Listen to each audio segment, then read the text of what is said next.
नमस्कार, तुमच्या आणि माझ्या म्हणजेच मराठी शारदा ब्लॉग्समध्ये सर्वांचं स्वागत आहे. तर आज मी तुमच्याबरोबर शेअर करणार आहे गोव्याचा अगोडा फोर्ट लाईट हाऊस. तर खूप सुंदर असा हा लाईट हाऊस आहे. तुम्हाला बघायला नक्कीच आवडेल आणि गोव्याला जर जात असेल किंवा पुढे जर प्लॅन असेल कधीतरी जायचा तर हा जो लाईट हाऊस आहे तो बघायला विसरू नका. पार्किंग कुठं आलो आपण? Aguada fort light house.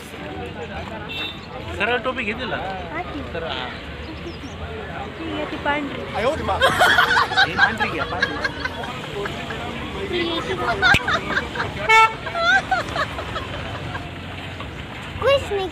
बसली का म्हणून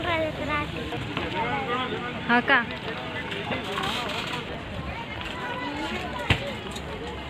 आईस्क्रीम कॅप हा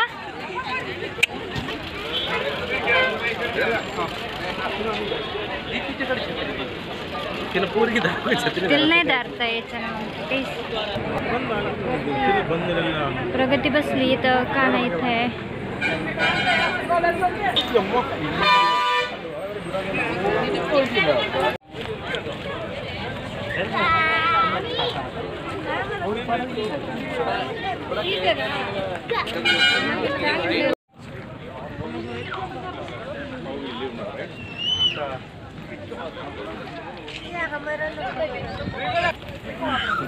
वाटर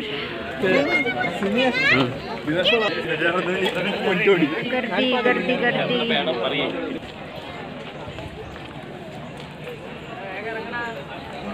इकडं फोर्ट आहे मस्त मस्त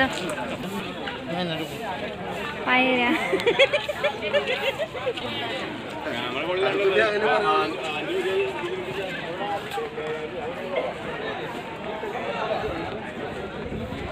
काय झालं? माग फोटो काढ. कोणाला नाही काय झालं? जाते मग सध्या. अच्छा तिचं तिकीट मग फुकट गेलं ना. केवढ्याला होतं तिकीट? जाऊ दे मग.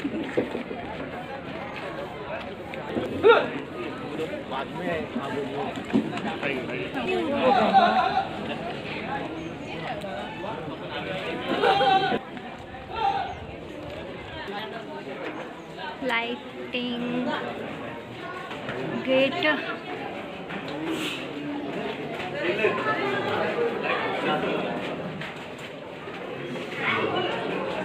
पायऱ्या.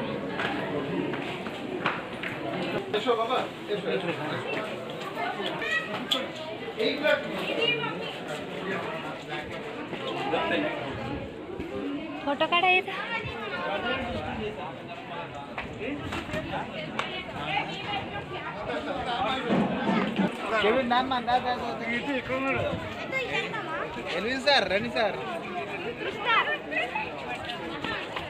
चला चला मग.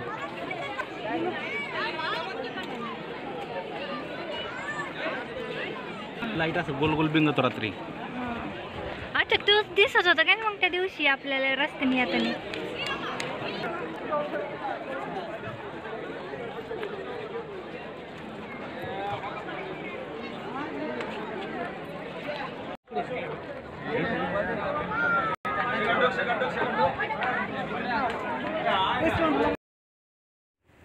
तर इथे बघू शकता मुलं चालून चालून दमलेले आणि गरमी पण होत होती, ऊन पण लागत होतं, त्यामुळे दमून गेलेले ते पूर्णपणे. तर तरी पण फिरण्याची एक इच्छा असते, बघायची पण. मुलांना खूप भारी वाटतं फिरायला वगैरे. तर फिरत होते तरी पण उन्हातान्हात. छत्री घेतलेली पण कधी ते घ्यायचे कधी नव्हते घेत, असं करायचे. आणि बहिणीची जी मुलगी होती तिचा झोपायचा टाईम झालेला तर ती एका झाडाखाली सावलीला बसली आणि तिला झोपी लावलेलं. ती आली नव्हती आमच्याबरोबर इथे. तर खूप सुंदर असा व्ह्यू होता लाईट हाऊसचा पण. आणि ही जी म्हणजे हे जे दीपगृह आहे आशियातील सर्वात प्राचीन दीपगृहापैकी आहे आणि 1864 मध्ये बांधले गेले आहे. त्यालाच अगोडा म्हणतात. चमकदार प्रकाश असलेली ही 4 मजली इमारत आहे आणि आजूबाजूचा परिसर तुम्ही बघितला समुद्र आणि इथे खूप सुंदर असा व्ह्यू येत होता. आणि जे पण गोव्यामध्ये जे फिरण्यासारखे जे पण स्पॉट होते त्यांच्या अशा पेंटिंग लावलेल्या होत्या तिथे. चर्च म्हणा किंवा जे पण होते, चर्च भरपूर आहे तिथे फिरण्यासारखे आणि टेम्पल पण आहेत काही काही, त्याचे पण व्हिडिओ येतील तुम्हाला. तर कसा वाटला आजचा व्हिडिओ? आवडला तर नक्की लाईक करा आणि नवीन असेल तर सबस्क्राईब करा चॅनलला. तर भेटूया पुढच्या व्हिडिओसोबत. तोपर्यंत बाय बाय.